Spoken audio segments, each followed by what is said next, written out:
Mobutu Sese Seko, 32 ans au pouvoir. Il meurt dans la désolation la plus totale. Dans le ridicule. Chassé du pouvoir. Ben Ali, 23 ans au pouvoir. Il meurt en exil. Chassé du pouvoir. Malgré de bons résultats économiques. Il meurt en exil, chassé du pouvoir. Blaise Compaoré, 27 ans au pouvoir. Il meurt, il n'est pas encore mort. Il est en train de se décomposer. De se désagréger. De se désagréger. Comme quelqu'un qui est malade d'une maladie dégénérative. Voilà. Si vous voyez Blaise Compaoré aujourd'hui en Côte d'Ivoire, même si vous l'avez haï, vous avez envie de pleurer. Même si vous l'avez... Quand vous voyez Trump revenir, vous pensez que c'est parce qu'il n'aime pas le pouvoir. Trump aime le pouvoir. Mais il revient là, il ne peut faire là que 2 mandats de 4 ans chacun. Et Macron n'aime pas le pouvoir. Macron aime le pouvoir, mais la France ne permet pas à Macron d'aller tripatouiller la constitution française pour faire un 3e mandat. Lorsqu'il aura terminé celui-ci, pour son amour du pouvoir, il va tenter de fabriquer quelqu'un pour lui succéder. Mais lui-même, Macron, cette fois-ci, ne pourra pas revenir. Tous les hommes aiment le pouvoir. Sauf que il y a tout un boulevard qui est ouvert aux potentats africains. C'est-à-dire, eux, il n'y a pas de loi, c'est eux qui sont la loi. Il n'y a pas de règles. Et comment on résout ce problème? Mais on les bouscule. Attends, voilà. Je vous dis qu'on les... Permettez. On va passer la parole au politologue Owanangini. Owanangini, vous avez travaillé longuement sur cet aspect des choses en Afrique. Vous avez suivi vos 2 éminents collègues. Mon problème est justement celui que je viens de poser au professeur Baïbek. Il a apporté des réponses. En Afrique, dans bon nombre de pays africains, nous parlons de plus en plus de démocratie. Le professeur Baïbek a pris des bons exemples tout à l'heure. Il a parlé du Ghana. On peut aller un peu plus loin, on peut parler du Sénégal. Mais nous avons la nette impression que depuis un certain temps, ce sont les pays, un peu plus des pays de l'Afrique centrale, qui ont des problèmes d'alternance à la tête des États. Alors que nous avions les mêmes problèmes d'ordre anthropologique, institutionnel, ainsi de suite. Est-ce qu'il faut dire que certains chefs d'État de l'Afrique centrale ont fait du totalitarisme leur pain quotidien? Merci de me donner la parole pour pouvoir rendre compte de cette situation. Il faut l'examiner sans émotions excessives et avec beaucoup de lucidité. Je vais procéder en 2 temps. Allons-y. Je vais d'abord planter les fondations, puis je vais commencer à élever les murs. Et évidemment, je mettrai... J'espère qu'on aura suffisamment du temps, hein, professeur. Bien sûr. Ne vous inquiétez pas. Parce que j'ai peur que ce soit une soutenance de thèse. Où vous voulez qu'on vous explique, ou vous ne voulez pas. Si allons-y, professeur. Pas, on passe. Non, allez-y. D'abord, ça fait donc 2 ou 3 temps. Premier temps, il y a des éléments d'hétérogénéité culturelle. Sur le plan analytique ou technique, on appelle ça des sociétés plurales. Ça veut dire que les ordres politiques qui se sont constitués dans les sociétés africaines sont pour l'essentiel constitués sur la base d'une forte hétérogénéité culturelle qui impose donc à ces ordres politiques de faire un travail constant d'unification, de sociétés qui ne présentent que des convergences spontanées, mais pas des convergences organisées. Deuxième chose, ce sont les éléments politico-institutionnels. Les États africains, tous, quelle que soit la tradition culturelle coloniale, sont des États de succession. Et tous les États coloniaux sont des États autoritaires, parce que la colonisation est par principe, une organisation autoritaire. Et tous les États africains sont des États de succession coloniale, donc qui reprennent, même dans les expériences de libération nationale, Algérie, Angola, Mozambique, Guinée-Bissau et autres, les principes d'une structuration politique qui est d'origine coloniale. Troisième élément, dans le cadre de ce premier plan, c'est l'économie. Les économies coloniales sont des économies de concession. Et ces économies de concession font que dans une colonie, il est difficile de mettre en place des mécanismes de transformation avancés de la nature pour que ça produise un haut niveau d'accumulation, donc beaucoup de richesses. Ça fait donc que dans ces économies-là, ce qui prévaut, c'est ce qu'on appelle des comportements de rente. Ça veut dire que quand des groupes ou des acteurs personnels ou individuels attrapent des avantages, ils s'accrochent sur ces avantages, que ce soit des avantages économiques, des avantages politiques et tout le reste. Dernier élément, c'est l'élément donc de la persistance de l'impérialisme en dépit de la décolonisation. Ça veut dire que le fait que l'on soit rentré tout au long du XXe siècle dans des dynamiques de décolonisation, surtout en Asie, essentiellement Asie moyenne-orientale, en Afrique et en Asie du Sud, n'a pas changé le fait que les puissances impériales ont maintenu donc un blocage sur les institutions. Ça, c'est le premier élément. Deuxième élément donc pour comprendre.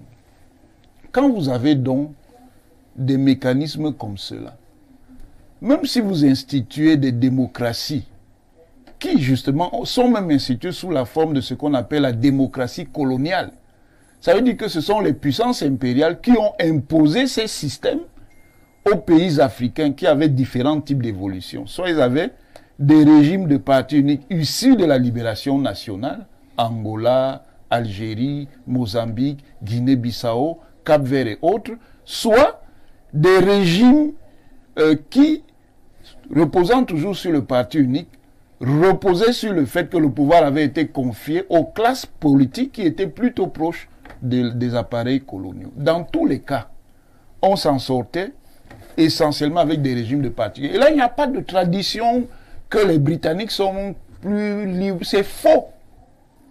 Comme le disait le professeur Msanga Yamding, l'Ouganda, c'est quoi? C'est un régime de forte centralisation. Est-ce que le Zimbabwe, c'est quoi? La Sierra Leone. Le Libéria. On peut citer un certain nombre de pays. Ça, le Nigeria, même. Le Nigeria a une longue période marquée par la récurrence des putschs. Donc, j'ai expliqué pourquoi. Est-ce que j'ai dit le contraire? Voilà. Je n'ai pas dit le contraire. Je dis seulement que la France qui est allée là-bas. Non, c'est pas une histoire de c'est la France. Parce que les putschs sont restés même après la guerre du Biafra. Ils ont même commencé avant le premier coup d'État au Nigeria, c'est en 1966. Il n'y avait pas encore la guerre du Biafra. Même si ce coup-là, c'est ce qui va provoquer le deuxième coup d'État qui va entraîner la guerre du Biafra. Tout ça pour dire quoi? Tout ça pour dire que on a ici le télescopage entre les institutions précoloniales qui sont diverses. Parce que l'Afrique est le continent qui a inventé toutes les traditions politiques du monde. La République, ce sont les Africains qui ont inventé la République. La chefferie, ce sont les Africains qui ont inventé la chefferie. Le royaume, ce sont les Africains qui ont inventé... Ce ne sont pas les Platons. Non. Et puis c'est en Égypte. Les communautés villageoises. Les communautés villageoises là, sont des républiques, ce que les anthropologues coloniaux vont appeler des systèmes acéphales. Ce sont des républiques. C'est-à-dire sans tête. Ce sont des républiques, ce ne sont pas des systèmes monocratiques ou monarchiques. Donc tout ça pour dire quoi? Oui. Tout ça pour dire qu'on a donc un choc entre différents types d'institutions coloniales et un choc avec des institutions néocoloniales qui font que les réflexes de rente demeurent. Et ces réflexes de rente n'ont rien à voir avec les systèmes de pouvoir. Voilà pourquoi il y a eu des leaders d'opposition qui, quand ils étaient dans l'opposition, ils critiquaient ceux qui étaient au pouvoir de durer au pouvoir. Et une fois qu'eux-mêmes ils sont arrivés, ils ont recommencé avec les mêmes comportements. On a vu des leaders en Guinée, on l'a vu, avec le professeur Alpha Condé. En Côte d'Ivoire, vous voyez, j'avais dit qu'une fois qu'Alassane Ouattara va prendre le pouvoir, il n'est pas question qu'il reparte rapidement. Je vous dis même qu'ici au Cameroun, il y a des gens, permettez-leur d'arriver à Etoudi, vous allez voir. Vous avez si vous quittez. Je n'ai pas besoin de dire leur nom, eux-mêmes ils se connaissent. Tout ça pour dire. Le problème, c'est que le monde évolue au point, ça va être de plus en plus difficile. Non, ça c'est ce qu'on dit. Terminons, professeur. Et peut-être le dernier mot sur ce que le professeur Bayabek a dit. Le régime de rupture révolutionnaire ou de rupture radicale comme l'AES ne résolve pas la question. Il y a aussi un autoritarisme souverainiste et un autoritarisme révolutionnaire. Vous voyez bien que quel que soit ce qu'on peut penser de l'orientation du régime malien, nigérien, ils ne sont pas venus pour partir. Attention.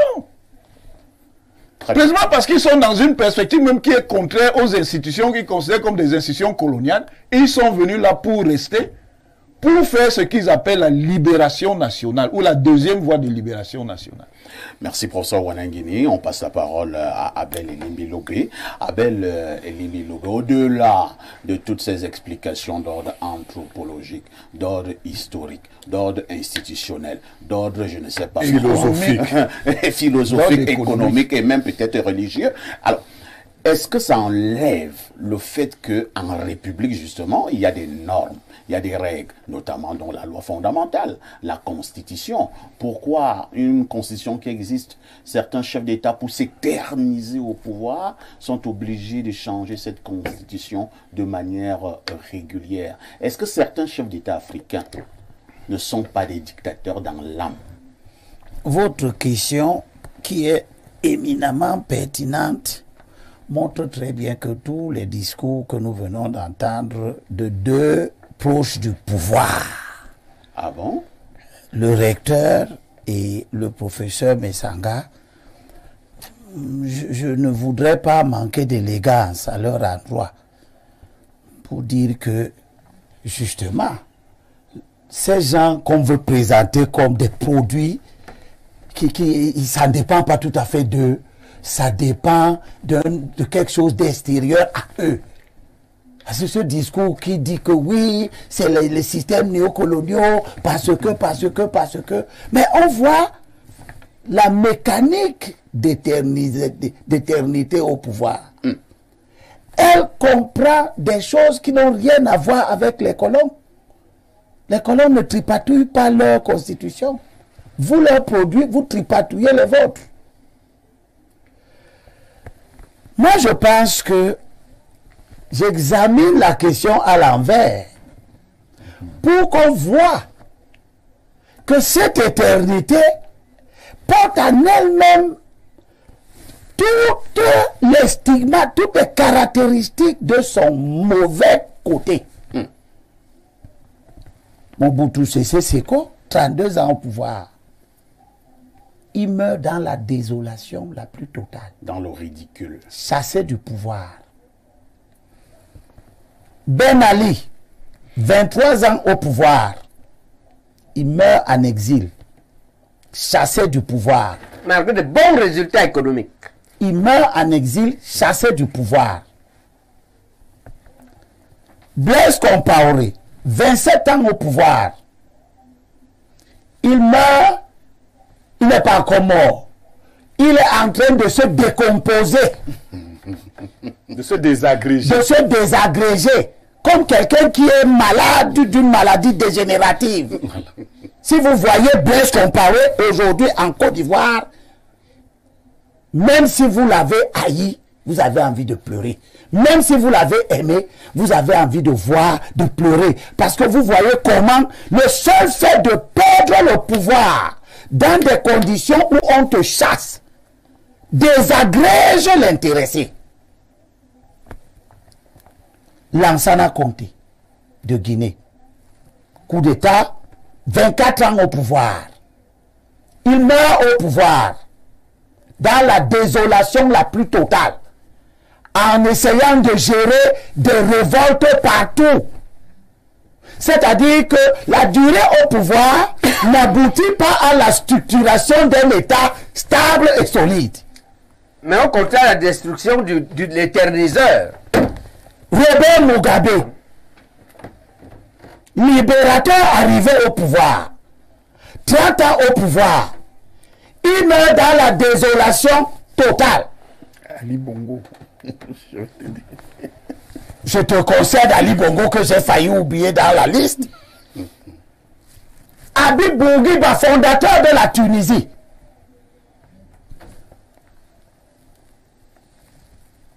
Neuf fois, élus, 6 fois élus, dans les conditions que nous pouvons imaginer, qui sont semblables aux mêmes conditions d'élection et de réélection de tout ce que je viens de citer.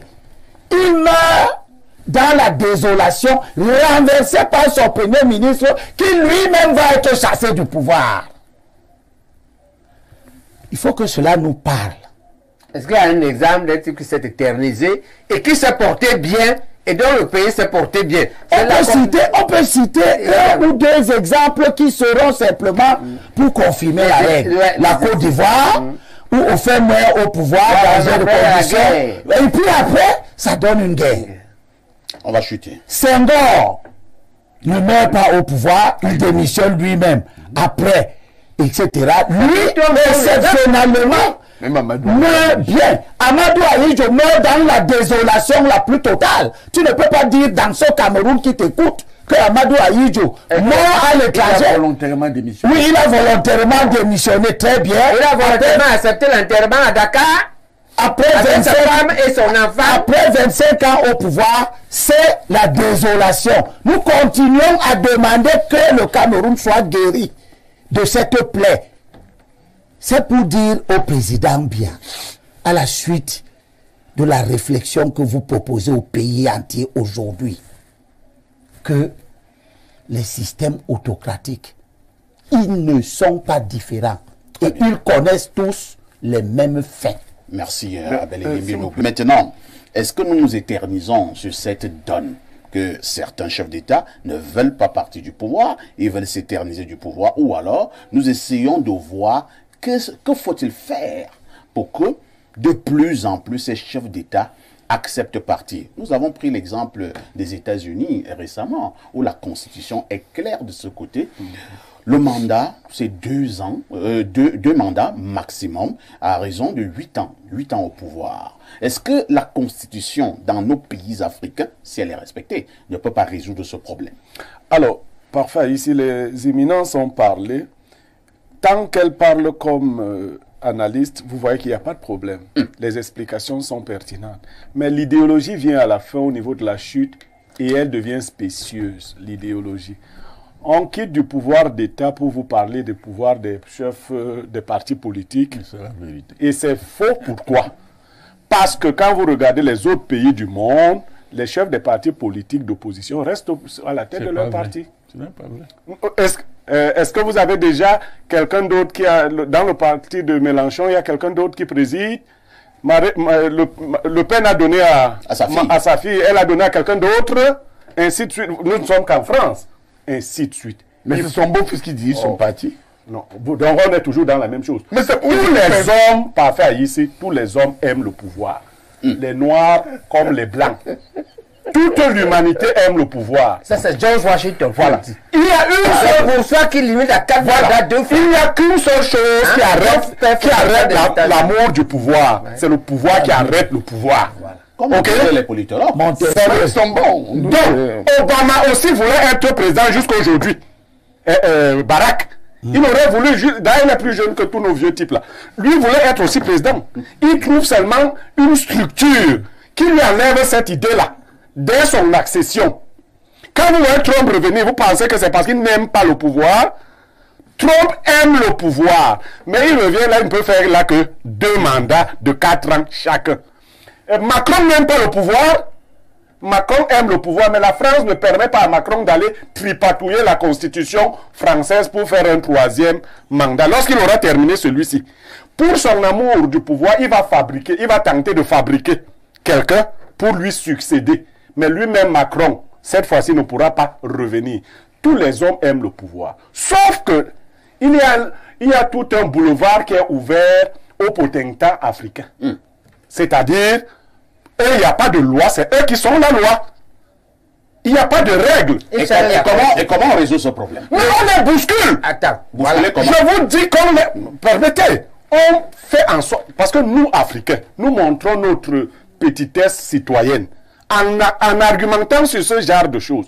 Nous devons mettre des institutions qui font que Kava ne pouvait pas être président de l'Assemblée nationale pendant 1000 ans.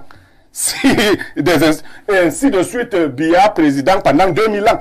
Vous trouvez Non, des... c'est pas 2000 ans, c'est 42 ans. Moi, c'est la même chose. Parce que s'il pouvait vivre 3000 ans, il ferait... C'est un figure de style, il veut dire trop longtemps. Voilà, il ferait 2000 ans s'il pouvait vivre 3000 ans. Donc, les institutions ne doivent pas vous permettre. On va vous dire que la Constitution n'est pas faite sur du Des mal. institutions occidentales. Non. Hérité de la Moi, non. Moi, je dis Les institutions, quand on va refonder le pays, les institutions. on va élaborer nos Moi, je continue de dire ceci. Quel que soit, et là, je suis d'accord avec le professeur Onangine, quel que soit l'homme qui arrive au pouvoir et qui sent en lui la capacité de manipuler les institutions, il aura l'envie de s'éterniser. Ouattara a dit 40 fois qu'après 80 ans, on n'a plus la force de tenir le pouvoir. Il a dit, aujourd'hui, il croyait qu'il n'aurait pas 80 ans. Il en a 83 et il se sent une nouvelle jouvence. C'est pas s'il est allé... Non, c'est pas africain. Le président américain, Biden voulait. C'est les Américains. Non, il est même humain. Il voulait être là. Et les Américains qui sont un peu d'un niveau très élevé lui ont dit, nous ne voulons pas une telle honte. Les Camerounais n'ont donc pas le courage de dire que même si toi tu veux, même si tu te dis, parce qu'Ali Bongo nous disait, je suis très en santé, mes médecins viennent de m'ausculter, voulant tomber, on lui a dit que tu es en santé, mais va rester en santé ailleurs. C'est cette volonté-là que nous devons tuer dans l'œuf en nous dotant nous-mêmes d'institutions qui ne permettent pas d'entretenir un tel amour du pouvoir. Oui, non, vraiment, il faut un peu de l'ordre. Hein. Le professeur Baïbek est encore très calme, il faut qu'on lui passe aussi la parole. Donc, professeur, je reste sur la même longueur. Hein. Moi, je veux trouver des solutions. Que faisons-nous?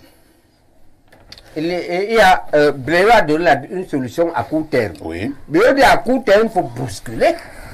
Et qu'est-ce que vous mettez dans bousculer? Voilà, ce qu'on met dans bousculer, il y a plusieurs choses. Oui. Il faut faire l'équilibre entre ce qu'on veut et ce qu'on risque.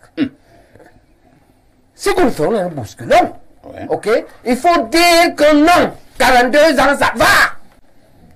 Va te reposer, papa, patriarche. C'est une pression. Il faut l'écrire. Il faut faire la lutte politique. Ce qu'il faut éviter, c'est d'arriver à un excès qui nous fait glisser vers la guerre civile. C'est une méthode. Maintenant, moi je pense qu'à long terme, l'INPI propose à long terme, c'est éduquer les enfants et la jeunesse. Que vous voilà qui venez. Les exemples de trop de longueur au pouvoir ont abouti presque tous à la déchéance de l'homme et de son système. On les éduque comme ça. Que toi-même, sache que lorsque tu dis trop, tu prépares ta déchéance et la déchéance du pays.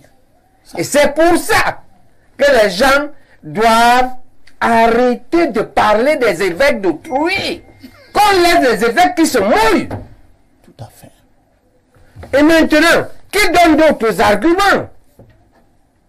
Et le principal argument ici, ou le plus solide, c'est quoi? Il faut que les Camerounais comprennent. Les élections présidentielles arrivent en septembre. Si le président Biya est arbitre, est candidat, ça se passe comme si on fait une course de 100 mètres. Il y a 10 coureurs. Mais celui qui tient le chronomètre là-bas pour dire qu'il sera premier, deuxième, troisième, un nommé peut être révoqué et quand il veut parler à des coureurs. Voilà le principal argument qui fait que le président Biya, pour une fois, ne doit pas être candidat. Oui, parce qu'il est jugé et parti. Il a toujours été. Mais son âge est un argument secondaire. Mais le principal, c'est que si on parle là-bas, tu vas encore gagner. Parce que l'être humain est comme ça. Si tu peux le nommer et le révoquer, quand tu veux, même quand tu ne lui demandes pas, il veut te plaire. Parce qu'il veut sauvegarder la petite vie que l'ECAM donne là. Parce que moi, j'ai mon parent de mariage qui est membre de l'ECAM.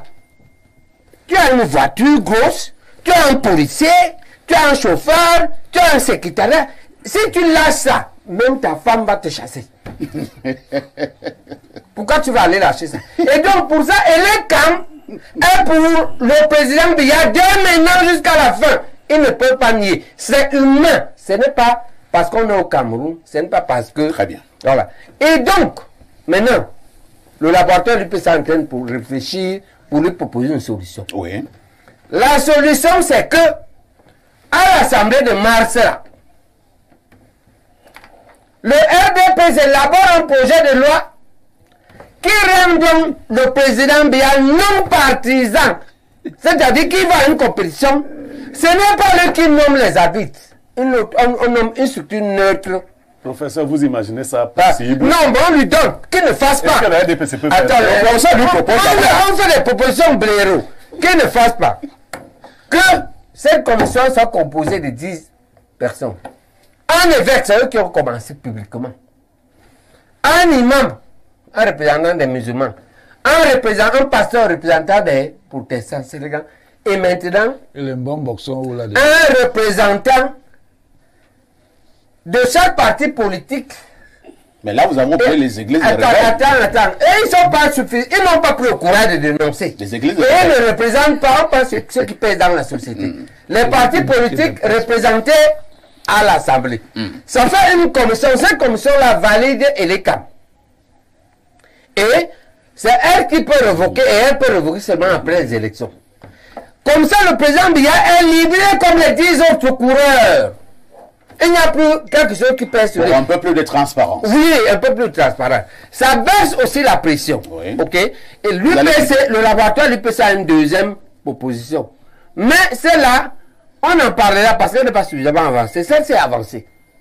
Si il part, le RDPC en mars adopte ça, les arguments comme son âge deviennent secondaires. Parce que Elekam est libéré, la Cour constitutionnelle est libérée. Mais si tu nommes et révoques tous les juges de la Cour constitutionnelle, tu nommes et révoques tout Elekam quand tu veux, c'est-à-dire même la veille des élections, même pendant les élections. Comment tu veux qu'un être humain, comment il va faire quand il va arriver chez lui, sans sa voiture, son policier, mon parrain là, il arrive chez lui, mon professeur, j'ai même les professeurs là-bas et les collègues. Hein? Comment il va faire pour arriver chez lui? Rentrer chez lui. Est-ce qu'il va rentrer là-bas? Même son village va le chasser. Bien sûr. Très bien.